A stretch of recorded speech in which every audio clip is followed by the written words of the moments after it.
কক্সবাজার জেলা মহেশখালী উপজেলা সর্বোচ্চ দ্বীনী বিদ্যাপীঠ জামিয়া আরবিয়া ইসলামিয়া গোরাঘাটা মাদ্রাসা। পবিত্র জুম্মা হচ্ছে সপ্তাহের সেরা একটা দিন, আর এই শুক্রবারের জুম্মাকে গরিবের হজের দিনও বলা হয়ে থাকে। সপ্তাহের শুক্রবার সারা বিশ্বের মুসলমানের একটি পবিত্র দিন, কারণ এই দিনে এলাকার সকল মুসলিম একসাথে জামাতের সহিত নামাজ পড়েন, আল্লাহর কাছে দোয়া প্রার্থনা করে। তাছাড়াও এই নামাজের ফজিলত বলে শেষ করা যাবে না, তাই সবাই এই জুম্মার নামাজ কখনোই মিস করবেন না। জামাতের সহিত নামাজ পড়ে একসাথে মোনাজাত ধরে সকল মুসলিমদের জন্য দোয়া প্রার্থনা করবেন। সপ্তাহের সকল দিনের শ্রেষ্ঠ দিন জুমাবার। আরবি শব্দ জুমা এর অর্থ হলো একত্র হওয়া।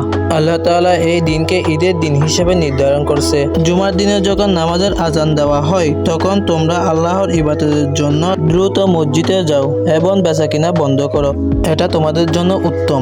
শুক্রবারের দিন জোহরের নামাজের পরিবর্তে জুমার নামাজকে ফরজ করা হয়েছে। জুমার 2 রাকাত ফরজ নামাজ ও ইমামাত খুতবাকে জোহরের 4 রাকাত ফরজ নামাজ স্থলবসিত করা